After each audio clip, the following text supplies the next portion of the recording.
Que Dios le bendiga. Estamos aquí en el estudio del Evangelio de Juan, continuando el camino de comprender la palabra de Dios, porque dice, el que lo recibe y lo comprende da mucho fruto.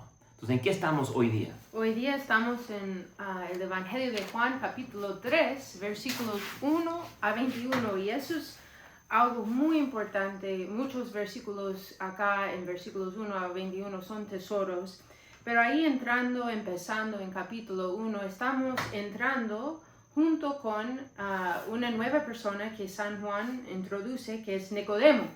Y ahí en versículo 1 vemos que dice: habría entre los fariseos un hombre llamado Nicodemo, magistrado judío. Fue a Jesús de noche. Entonces ya San Juan está presentándonos un diálogo entre Nicodemo y Jesús. Y es interesante pensar, hay tanto aprender de ese diálogo entre Nicodemo y Jesús, y también es muy lindo pensar en cada uno de nosotros con esa necesidad de entrar en ese diálogo con Jesús, y que Él nos lleve ese buena nueva que va a hablar con Nicodemo. Y ese diálogo, entre ese diálogo, Nicodemo no está entendiendo todo, pero Jesús está intentando jalarle poco a poco, moverle poco a poco su fe para entrar en algo nuevo. Quiere ayudar a Nicodemo a recibir lo que es la vida eterna, y recibiendo ese proceso. Me encanta el diálogo porque ve cómo Jesús nos encuentra exactamente donde estamos, no tiene miedo de nuestras preguntas, dudas, cuando no entendemos. Vemos en ese diálogo con Nicodemo que podemos entrar así tranquilamente. Entonces, vemos la importancia de nuestro proceso y diálogo mientras entramos con Nicodemo. Y dos, mientras vamos poco a poco analizando los versículos, vamos a ver de lo que da Jesús, que es vida eterna. Él es, y vamos a leerlo más tarde en Juan 14, que Él es camino, verdad y vida. Y vamos a ver que esa nueva vida es puro don. Lo que Jesús va a dar, quiere darnos, es puro don. Viene completamente del cielo. No tiene nada que ver con esfuerzo humano. Entonces vamos entrando en ese diálogo y vemos cómo es que Jesús quiere darnos vida eterna, esa iniciativa del cielo que es vida eterna. Bueno, nos explica a través de este diálogo Jesús en Juan 3. Recuerda que en Juan 1 y 2 estamos dando cuenta quién es Jesús y quién somos nosotros en Jesús. Y todo lo que Él es, Él ha venido a transmitirlo a nosotros. Ese es el deseo de Dios. Él nos ama de tal forma que Él quiere que nosotros experimentemos lo que Él vive, tengamos lo que Él tenga y seamos llenados a la plenitud como Él es.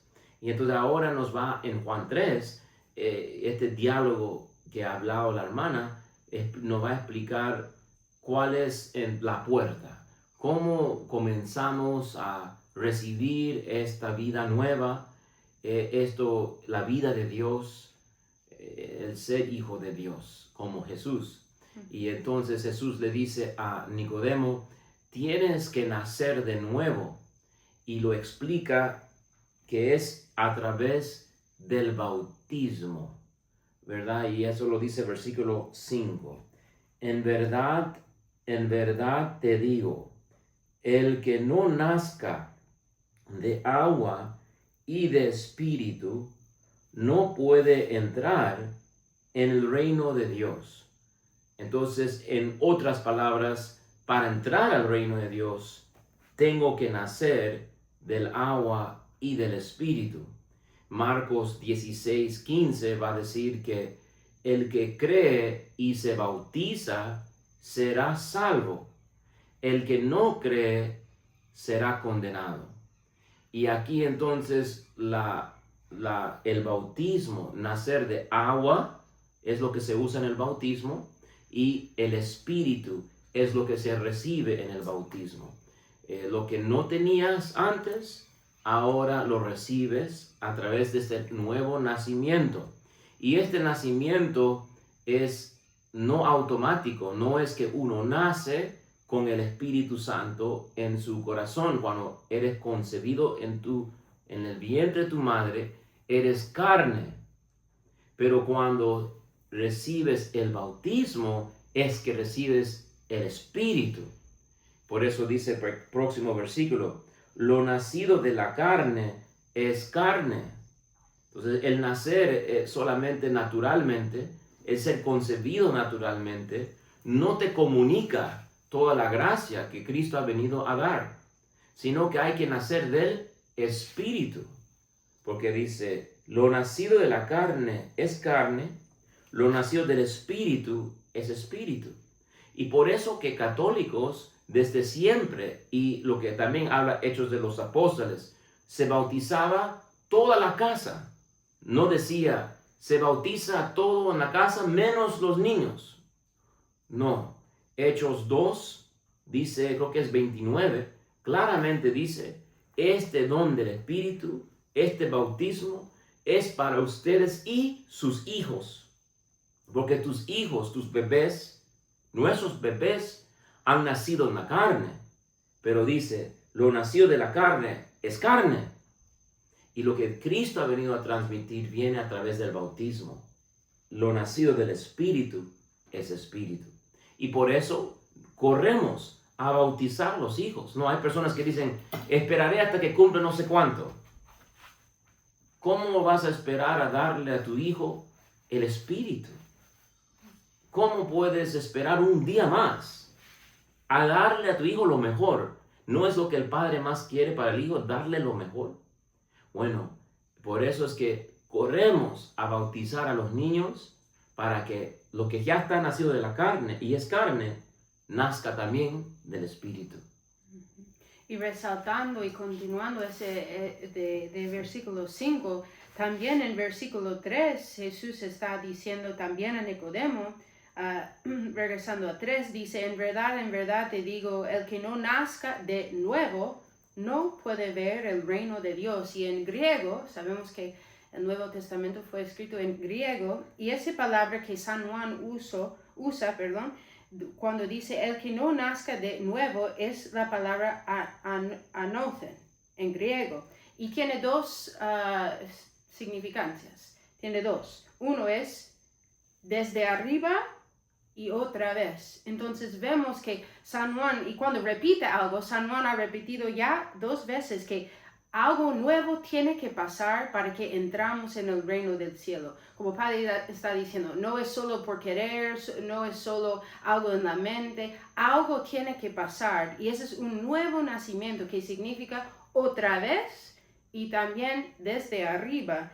Y sin esto, solo quiero resaltar lo que Padre está diciendo, que necesario es el bautismo, porque Jesús dice a Nicodemo, el que no nazca de nuevo, el que no nazca, como dice en versículo 5, como estamos hablando, nazca de agua y del Espíritu, dice, no puede ver el reino de Dios. Y justo en el libro que yo estaba leyendo, estaba diciendo que para San Juan el reino de Dios es Jesús.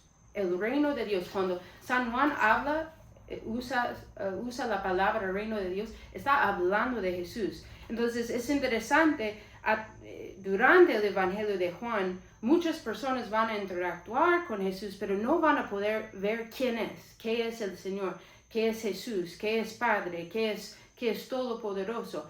Y es porque falta ese nuevo nacimiento, falta nacer desde arriba y otra vez. Entonces vemos qué importante es ese sacramento que habla Jesús, para poder verle, para poder ver Jesús, saber quién es, conocerle, necesitamos nacer de nuevo. Amén, amén. Muy bien, sigue mi querido hermano. Entonces, es interesante, como digo, quiero resaltar como que nos da ánimo que Nicodemo no entiende todo, ¿no? Que nos da ánimo que Jesús mismo está hablando y todavía Nicodemo no entiende todo. Entonces, ya estamos en versículo 7 y Jesús todavía está tratando elicitar un movimiento de fe. Ese sacramento de bautismo es puro don.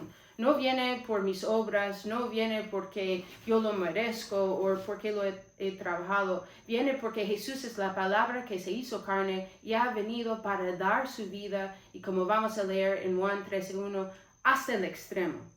Hasta el extremo. Entonces, pero sí, nuestra parte, vamos a ver, tenemos que cooperar con ese fuente de gracia que es el bautismo a través de nuestra fe, a través de creer. Entonces vemos que Jesús dice en versículo 7, no te asombres de que te haya dicho, tienen que nacer de nuevo. Entonces es la tercera vez que está resaltando ese punto. Tienen que nacer de nuevo. El viento sopla donde quiere y oye su voz, pero no sabes de dónde viene ni a dónde va. Así es todo el que nace del Espíritu. Y es interesante otra vez, si uno ve el griego, la palabra que San Juan usa para la palabra viento es en griego pneuma, neuma, que también tiene doble significativo. Uno es viento y también es el Espíritu. Entonces Jesús está tratando de decir de Nicodemo, eso es un don. Como uno no puede agarrar el viento, como uno no puede controlar el viento, así no puede controlar el Espíritu. Es un don puro, un don que viene no de nuestras obras, no de nuestros esfuerzos, pero viene porque Jesús es la palabra que se hizo carne. Es Dios que ha venido, ha hecho su morada entre nosotros para salvarnos. Y otra vez vemos, qué lindo, nos da ánimo, porque en versículo 9 todavía Nicodemo está luchando, y de verdad podemos ver en esos versículos, entrar en lo divino es algo, requiere un proceso, y muchas veces rompe las esquemas, las cajas que tenemos en nuestras mentes. Y Nicodemo todavía tiene preguntas y dice, ¿cómo puede ser eso? ¿Cómo puede ser eso? Y Jesús responde y sigue. Mientras Nicodemo va abriendo, Jesús va entrando. Entonces nos da ánimo, seguir abriendo, seguir el diálogo, quizás cuando no entendemos, ¿no? O seguir el diálogo cuando no vemos. Seguir el diálogo con Jesús cuando las cosas que Él dice parece que no tiene sentido o no puede entrar en mi vida. Pero vemos que Jesús lo que quiere de nuestra parte es nuestra fe, nuestro sí. Entonces, Padre, ¿quieres ir comentando del versículo 11 de adelante? Sí. Entonces, podemos ver en el versículo 13, en Juan 3:13, que Jesús está diciendo que Él es Dios, ¿verdad? Que es importante ver, porque hay personas que niegan la divinidad de Jesús, que Él es Dios. Pero vemos Él comunicando de una forma a lo que entienden los judíos, que Él está afirmando una cosa muy importante, una prerrogativa, una característica divina. Dice, nadie ha subido al cielo, sino el que bajó del cielo, el Hijo del Hombre. Entonces está afirmando de que el Hijo del Hombre, o sea, Él, ha bajado del cielo. Y entonces un ser humano no baja del cielo, una mera criatura no baja del cielo. Solo Dios baja del cielo.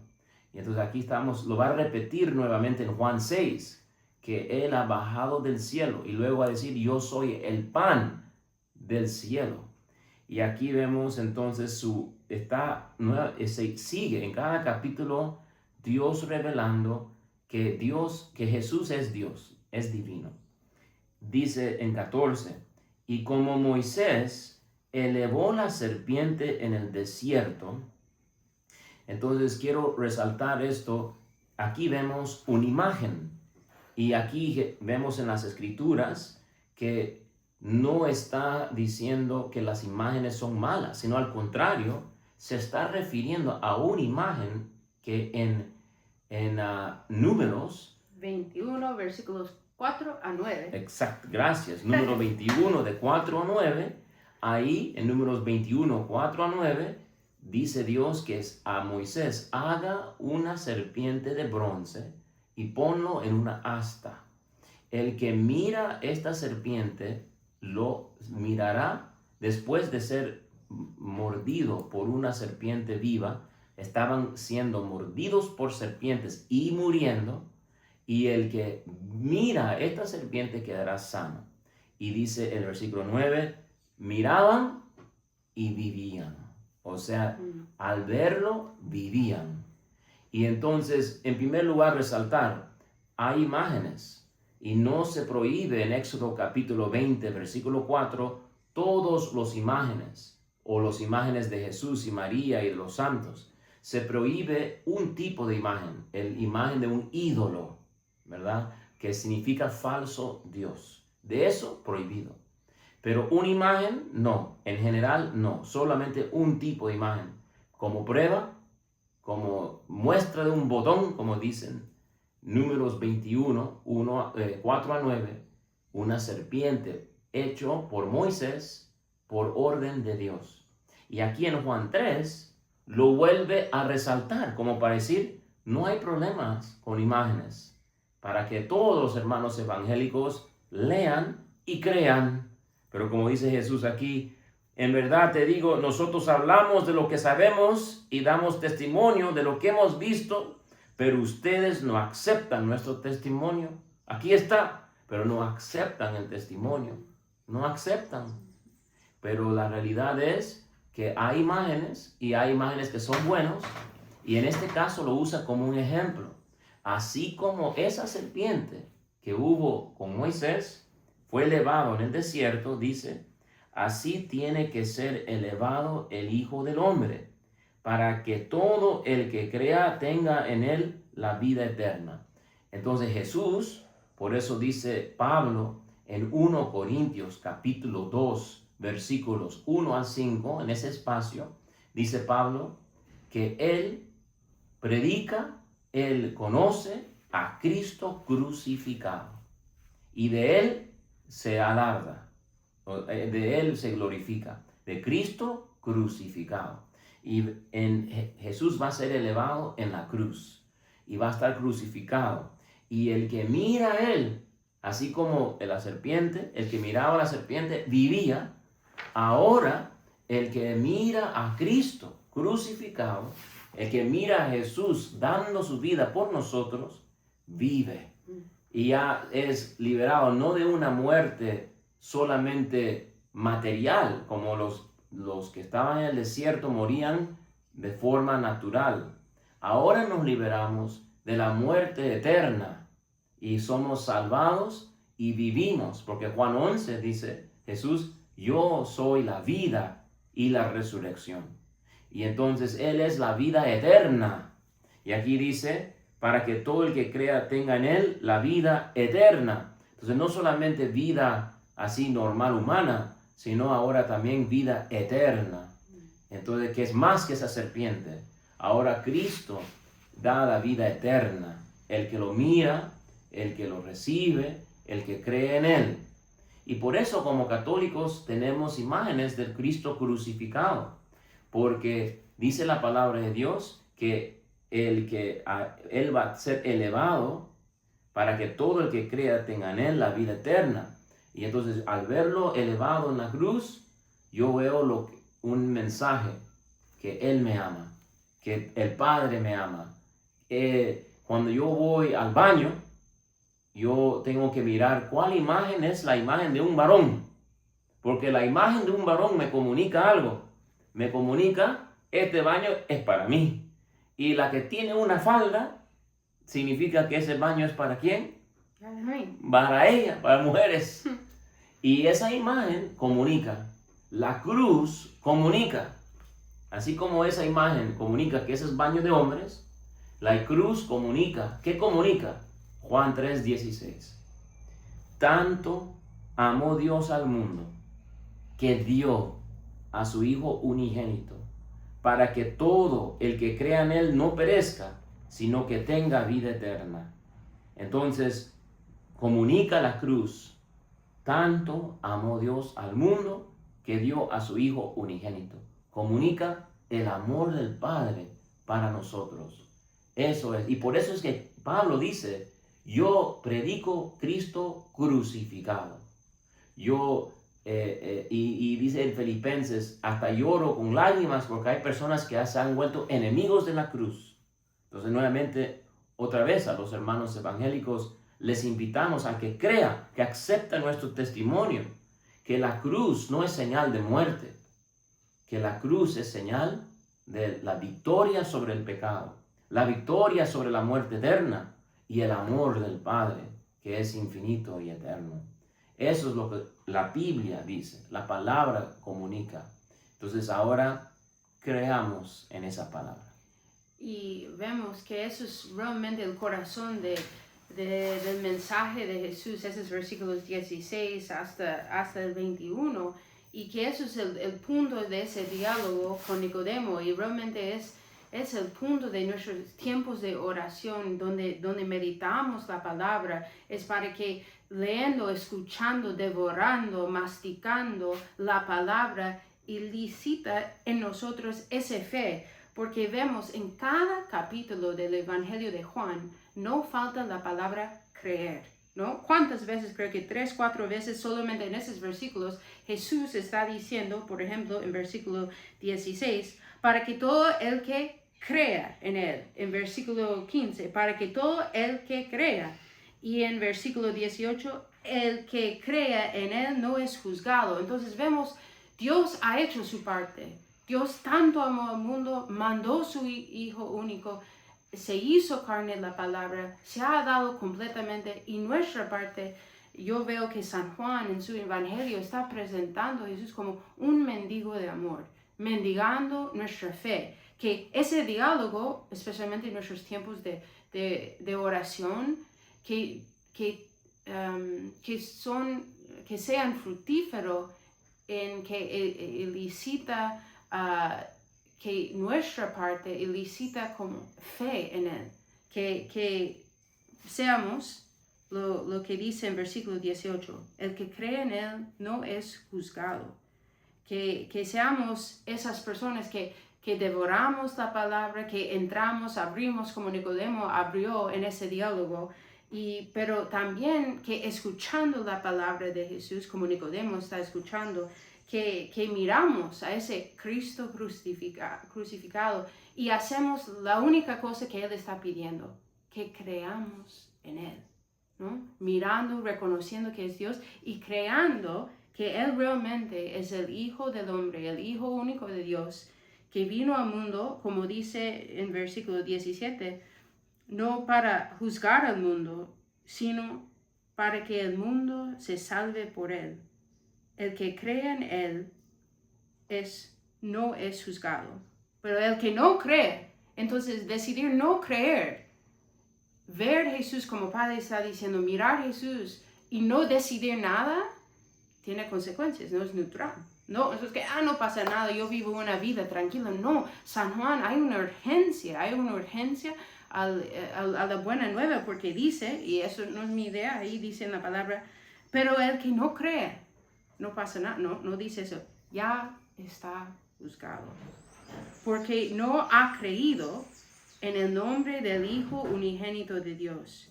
Y el juicio está en que la luz vino al mundo y los hombres amaron más las tinieblas que la luz. Que no seamos esas personas que cuando Jesús nos quiere traer algo nuevo, que tenemos nuestras preferencias a lo que sabemos, a lo que entendemos, pero abrimos esa nueva vida. Abrimos a Jesús, que es el camino, la verdad y la vida. Abrimos a Cristo crucificado, que dio su vida, y respondemos con lo que Él está pidiendo, con fe, en creer en Él.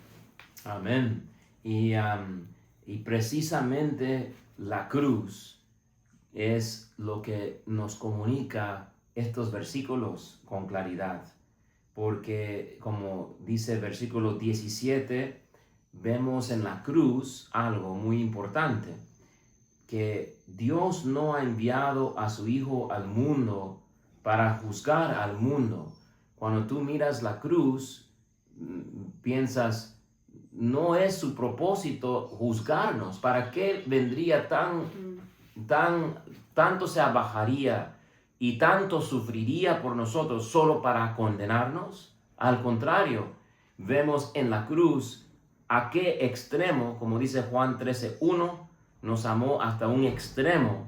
En la cruz vemos que su propósito es amor, su propósito es salvarnos, su propósito es rescatarnos, no juzgarnos o condenarnos.